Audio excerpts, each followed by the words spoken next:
সেই চরম অপমানের প্রতিশোধ নিতে তোর মতো মানুষ তুমি জানোয়ারের রক্তে বুঝে ফেলবো আমার জীবনের যত ঘৃণা, যত পাপ, যত কালিমা।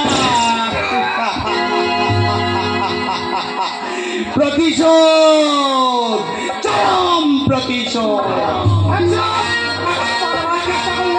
গুলি করে মারবো। কি তিনটে খুন? কি বললো? খুন হয়ে গেছে স্যার, সাধু সম্বন্ধ খুন হয়ে গেছে। তিনটে খুন। খুন হয়ে গেছে স্যার। কে খুন করলো? ওই সাধু সম্বন্ধ।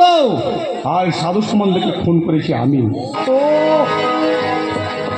এত চেষ্টা করেও আমি সাধু সম্বন্ধকে ধরতে পারলাম না। আমি তোমার কাছে হেরে গেছি পরশুরাম। কিন্তু আপনি আমাকে অ্যারেস্ট করুন স্যার। ইন্সপেক্টর রায়, খুনিকে অ্যারেস্ট করুন। ধূমকেতু ছদ্মবেশে খুনির মতো এত বড় অপরাধ করে বাঁচবো না আমি জানি। ফাঁসির দড়ি আমাকে হাত ছানিয়ে দিয়ে রাখছে। সেই ফাঁসির মঞ্চে দাঁড়িয়ে গণ আদালতের উদ্দেশ্যে আমি চিৎকার করে একটা কথাই বলবো, বলো হে সভ্য দেশের শিক্ষিত জনগণ, কেন আমার মতো বেকার যুবক হলো আজ সমাজ বিরোধী? কেন আদিকে অকালে চলে যেতে হলো? এ একটা ভ্রান্ত রোগের লক্ষণ। উচিত কথা না বলতে পারা, সৎ পথে না চলা, সব সময় আরো চাই, আরো চাই। আমার কি মনে হয় জানো, মানুষের জন্মটা একটা ভয়ঙ্কর রোগ। বাবা, কে? আমি তোমার অবাধ্য সন্তান পরশুরাম বাবা। না না না, তুমি অবাধ্য নও, তুমি মহান। তুমি কিছু না পারলেও তুমি একটা মহৎ কাজ করেছো। দুঃশাসনকে তুমি বধ করেছো। সোনামুখীতে তুমি শান্তি ফিরে বাবা,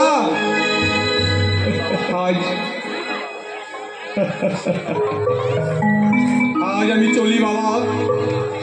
যদি কোনোদিন ফিরে আসি, দেখবো শোষিতের মুক্তি, দেখবো সাম্যবাদ।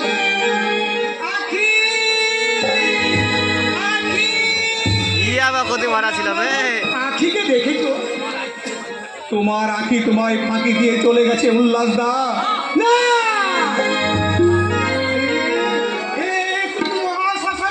আমি দাঁড়িয়ে চারিদিকে মৃতদেহের পাহাড়, পাতের ধোঁয়ায় আকাশ অন্ধকার।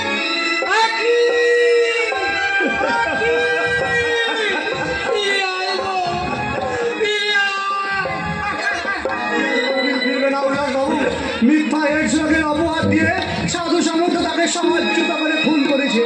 ও ভগবান, যারা মিথ্যা অপবাদ দিয়ে আমার বোনকে ঘর করতে দিল না, যারা বেঁচে থাকার সে সম্বলটুকু কেড়ে নিয়ে আমাদের করলো পথের ভিখারি, যারা কেড়ে নিল ক্ষুধার অন্ন, খেতে দিল না তৃষ্ণার জল, সেই সব নরলোপী পিশাচদের তুমি ক্ষমা করো না ভগবান, তুমি ক্ষমা করো।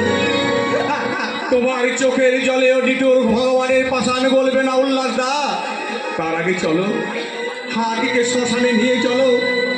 আগে ওর সৎকার করতে হবে। সেবাব্রত বাবু, কি একটু অপেক্ষা করুন। আমি আমার বোন, আমার এই দেশের সতী সাধ্বী মাকে নিজের হাতে মুখাগ্নি করে তারপর যাব আমি ওই ফাঁসির মঞ্চে। এই সুযোগটুকু আপনি আমার করে দিন সেবাব্রত বাবু। ঠিক আছে মিস্টার রায়, আসামির শেষ ইচ্ছা পূরণ করতে ওকে শ্মশানে নিয়ে চলুন। আখি,